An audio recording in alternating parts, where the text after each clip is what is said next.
Next Curve. Hey everyone, welcome to Next Curve's Rethink webcast and our Analyst Corner. I'm Leonard Lee, Executive Analyst at Next Curve. And today I have my friend, a very good friend, who actually lives pretty close to me, Prakash Sangam of Tantra, Analyst, joining me today to talk about Samsung's Galaxy Unpacked 2024, which took place on the 17th of January, or Wednesday of this week, at the SAP Center in San Jose, California. Hey, Prakash, how's it going? Pretty good, man. Pretty good, Leonard. Great to be back again. Let's get started and talk about impressions. What do you think about this year's event? Well, it was interesting. It's earlier than earlier years. It's the first Unpacked, and the moment you enter the SAP Center, right, you know what they're talking about, right? And even the invite, it's all Galaxy AI, right? It's all over the place, and then the actual presentation itself, made sure we didn't miss it. So it was starting from Galaxy I coming, and then ending with Galaxy I is here. So that kind of tells the story. Yeah, I kind of like AI all over the place. That might be, I don't think that one's taken. It seems like all the companies have exhausted all the different ways of saying AI is, the thing, right?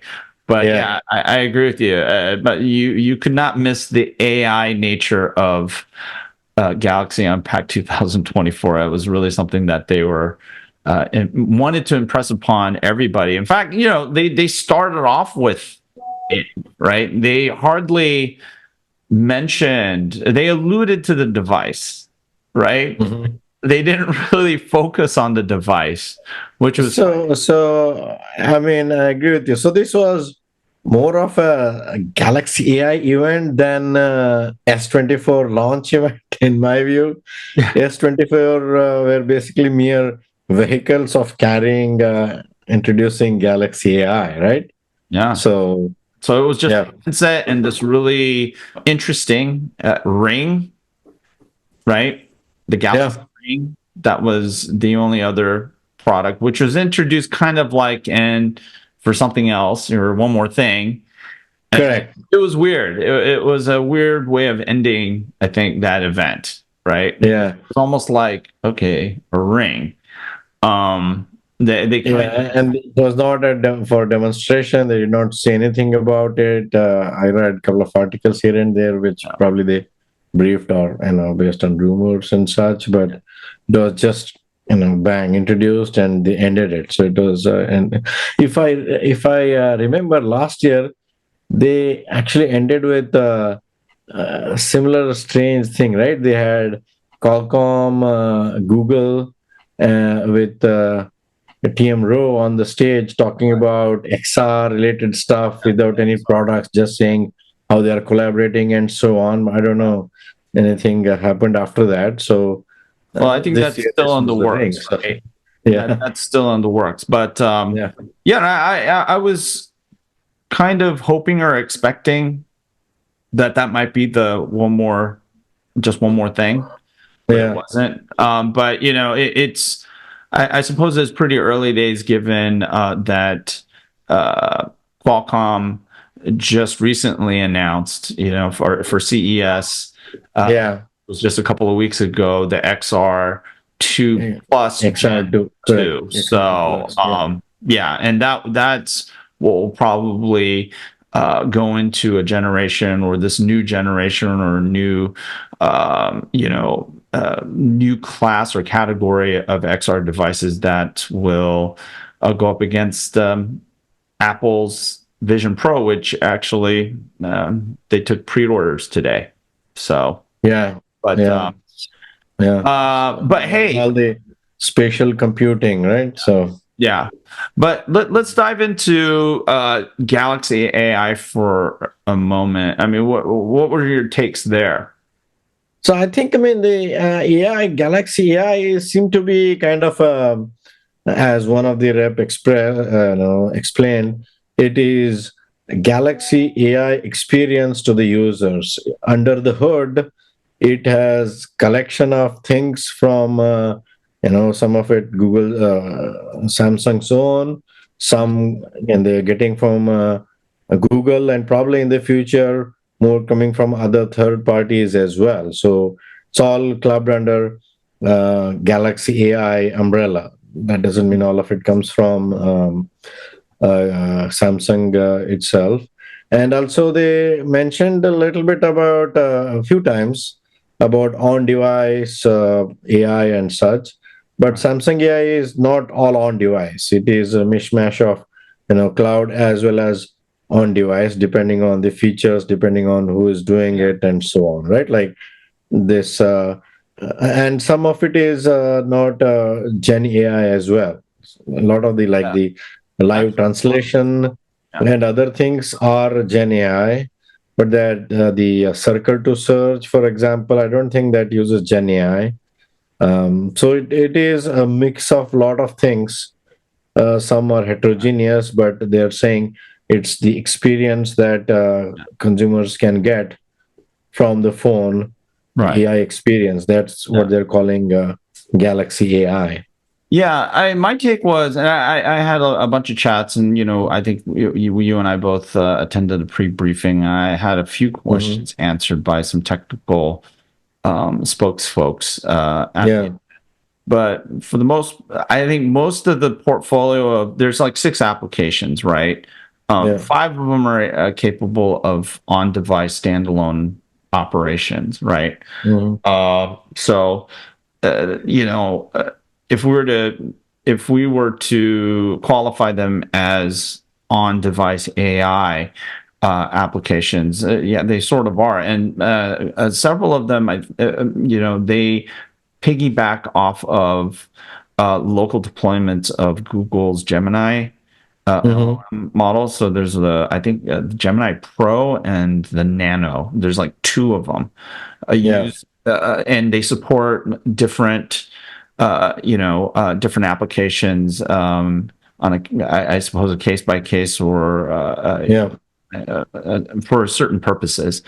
I didn't get down into the details of that. I mean, I think it was good enough just to get a general idea of how they're using generative AI and LLMs in supporting this portfolio of applications.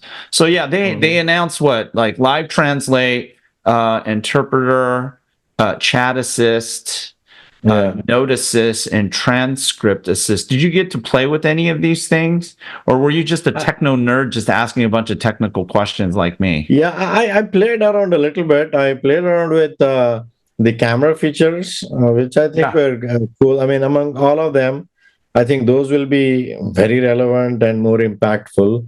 And I also tried the circle to search. I think that is pretty impressive. I would use it quite a lot. The translate, I mean, especially for somebody in the US, you know, I don't know how often they'll use it. Of course, if you're doing a lot of international travel or talk to people in other countries who are not fluent in English, it will be useful. But for an average regular user in the US, it's good to have. But it's impressive how the way it works. It's really impressive how quickly it does and so on. Right. But usability, I'm not so sure how much mainstream use case that is. Right. And I mean, quite honestly, I don't use Translate that much on my smartphone to begin with. Yeah. But but I think it does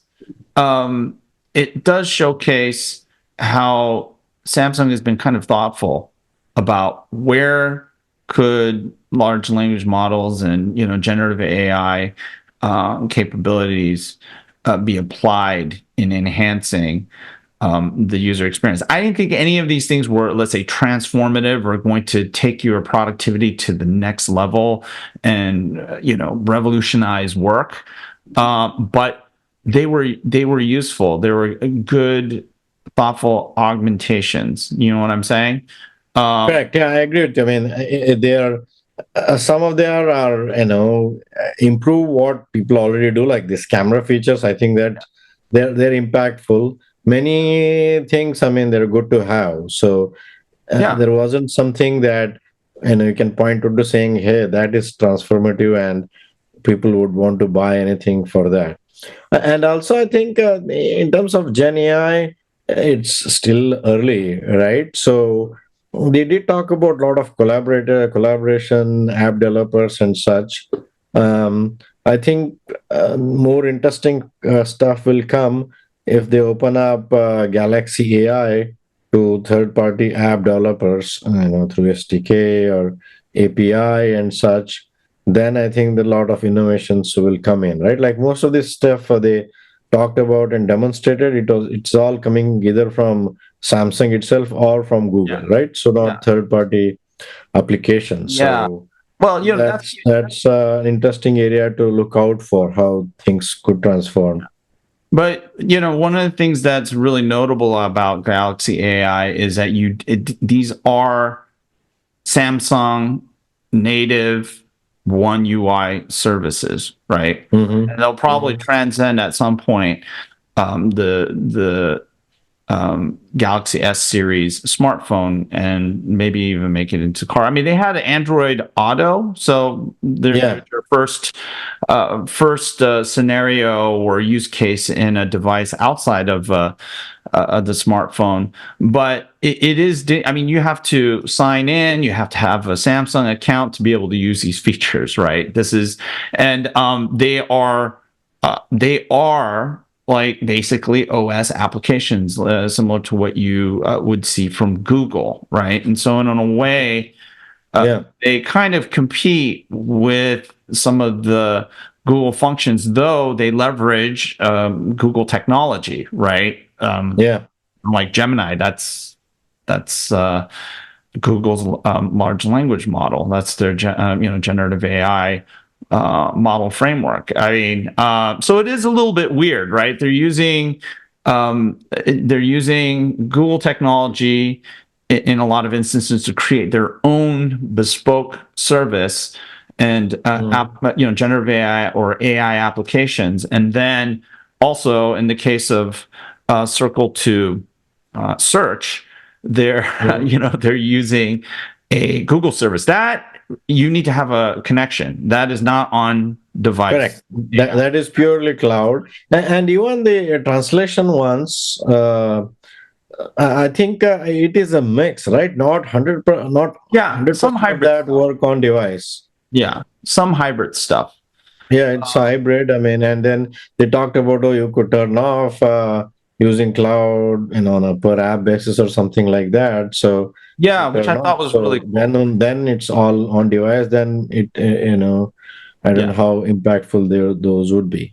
and how efficient. Yeah, and I thought the applications have the typical challenges with um, any AI application. Whether Yeah. it's a Google Assistant or whatever you want to call it, Alexa or Siri. You're probably going to get a little bit frustrated with it. It's not a perfect experience, Mm. but I think it's I suppose a good start. Um, Yeah. there's no doubt. I mean, Samsung is all in with this. It's very obvious, and Yeah. True. they're banking a lot on it. Their partners, whether it's Google or Qualcomm, banking on it big time. And so, no doubt there's going to be a lot of investment in making these elements of the Samsung experience on the S series devices something that is compelling. But I think, I don't think that I didn't get the sense that generative AI necessarily solves any of the big reliability and accuracy problems. Yeah, I mean, yeah, it's very early, right? Yeah. So, Yeah. and it was not very. It's transparent on. No, since we know what Google models are used for and what Samsung's own are. But when you open it up for third party, and how is that? Two things I would point out: how the workload distribution between on-device and cloud, who manages it, how it is done, is there a framework to do it for third parties in a consistent way? I haven't heard a good Yeah. Yeah. Well, that commentary on that. So, because obviously, I mean, the applications they demonstrated and showed are basically, as I said, Samsung's and Google's, right? But for them to really, make impact with Gen AI and to scale out, they have to depend on third-party app developers, right? Whether they're providing that kind of framework where they basically distribute the workload between cloud and the device, and where the models are, how the models are interworking with each other, and so on. I think that will be interesting to watch in terms of yeah. how they evolve when they go to third-party developers. Yeah, that and or exactly. I think you're making a really good point. It really is at the moment a big question mark, and also the security and privacy aspect of it. Although I was glad to see that Samsung had put some effort into that. They have an advanced intelligence control control set in the settings that allow you, like Yeah. you were saying, to control the access of data, personal data for the on device as well as the cloud reliant models and AI functions. And then they have that one setting where it basically takes all of the AI features offline, right? So nothing being shared with Google Correct. or any other entities. It Correct. basically, Correct. Yeah. makes everything run standalone or simply makes it non-functional, I suppose. But Yeah. it was good to see those kind of controls. I didn't see that they were super advanced, and there's a lot of questions I have in terms of how they're going to evolve it with more hybrid applications. But that's a huge question, and Yeah. I don't see that there's really good answer. I think there's a big area of innovation, Mm-hmm. quite frankly, research.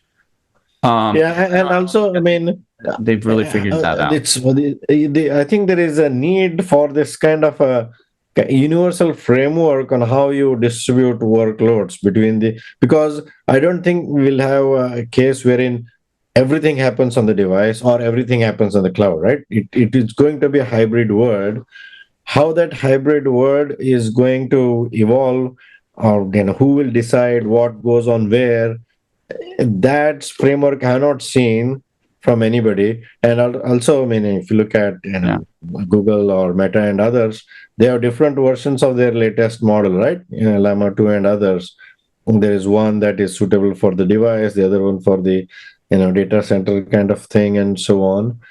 And then if this framework, will it be universal across different players, or it'll be verticalized between one player for that applications? I mean, there's no good answer there either. So As they say, a spaghetti mess at the moment. And yeah. So there has to be everyone's some just rationalization happening, and otherwise it can be a big hurdle for any app developers to develop, right? Because most of the value, as we've seen in smartphones, come from these guys who develop innovative apps using the underlying platforms that they have, right?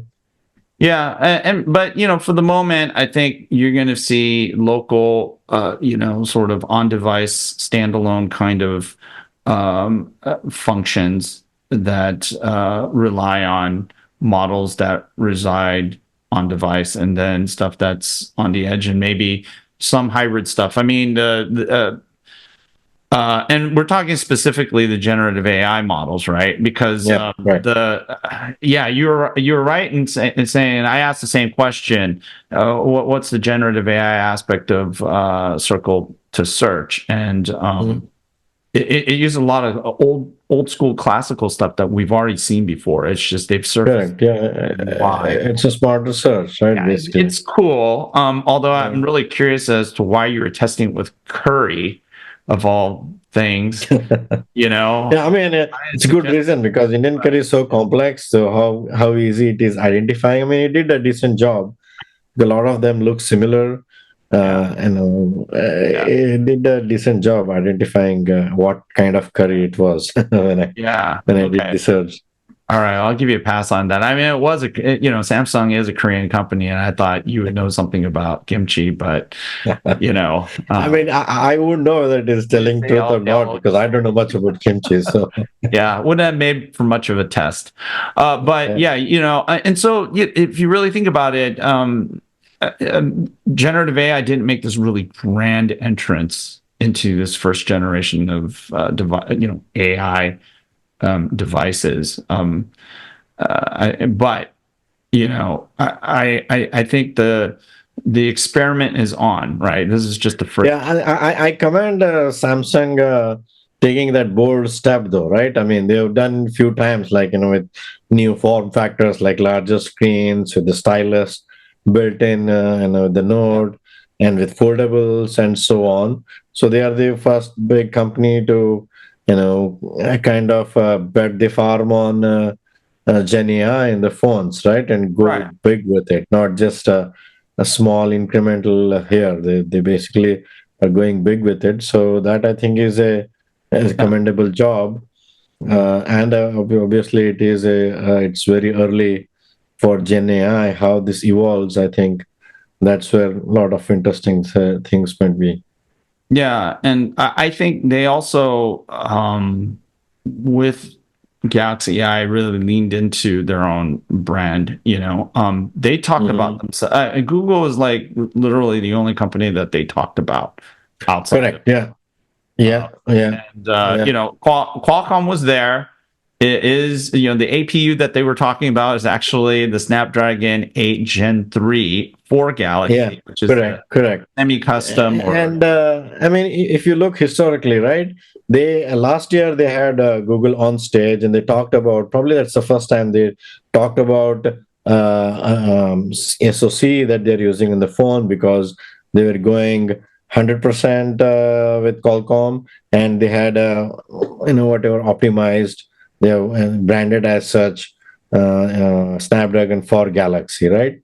So if you look historically, they never mentioned SoC during presentation, and that was the case when they had a mix of Snapdragon and their own Exynos on the same phone. So with that, it was pretty obvious because they didn't want to give the impression that it was all Qualcomm, right? So.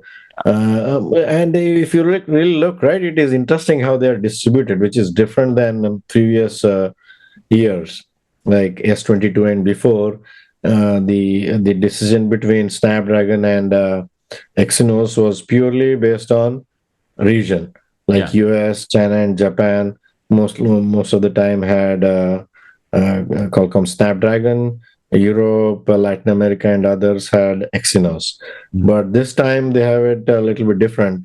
100% of Ultra, S24 Ultra is Snapdragon, Mhm. and S24 and 24 Plus is different in different regions. Like in the US, it's all Snapdragon. In Europe, only Ultra is Snapdragon. The other two are Exynos. So it's an interesting way to distribute. So they are even basically tiering based on the SoC. So Mm. that's something new that I have seen from Samsung. And there was a lot of focus on the MPU, right? I Correct. think that was the thing Correct. that they read. Again, going back to it's all about AI, and Yeah. that was pretty much the highlight. But yeah, you know what? Regarding the camera, going back to that, they have the now Gen AI augmented ProVisual. I agree with you. Mhm. They have some really cool features that have come out there. Like being able to modify a Yeah. picture. Of course, there's the Gen AI affected picture watermark, right? Which is a Correct. way of approaching provenance or authenticating a Yeah. photo versus like what Qualcomm is providing with the TruePic partnership that they announced. I mean, it was like 3 years ago, right? They announced that. Yeah, so there are a couple of ways of doing it, and there is a content authentication initiative that Yeah. Adobe is driving. So that's pretty popular, and there are tons of these companies are on the board there on board. I think Google is not there, but Microsoft and others are there. Yeah. So yeah, I mean that is pretty important, right? So you're able to differentiate between the images that are made by AI and not made by AI or natural. And also, I mean, the AI has been happening for a long time, right? Yeah. So it's Forever. basically it's bringing some generative aspect to it, like shifting the images and regenerating and so on. That is cool. So I would say those are more impactful and more useful, which I would personally use quite a lot, and probably many others. Yeah. It's Those are pretty good. not, no pun But that's intended. The basically most course. It's the course of camera evolution and the yeah, the editing. most visible Yeah, application of yeah, AI on a camera yeah. is I mean, on a smartphone is the camera. Everything else is kind 100% of agree with that. passive or Yeah, what have you. So yeah. yeah, the other thing I know that we saw a hint of this last year. When we went to this, the pre-event session, and there was a lot of talk about sustainability, right? And Hmm. a lot of companies, their sustainability programs, it's like, okay, yeah, this is great, it's great that you're doing it, how much impact is it really going to have on the environment? But in 2023 they announced a 4-year software and Correct. updates security Yeah. report. And I thought probably one of the biggest statements that they made, even beyond the AI stuff, was that 7-year. Yeah, that's exactly what I tweeted. I mean, that's one of the most important announcements. Yeah, I 7 years and 7 generations. I mean, all the other sustainability things they are doing, like using reused plastic, using reusing aluminum and other metals and so on. Those are all good. I think 7 years of software and 7 generations of update supporting. I think that kind of trumps all of them. That would do much more to sustainability than any other things that they're doing. I think yeah, that's.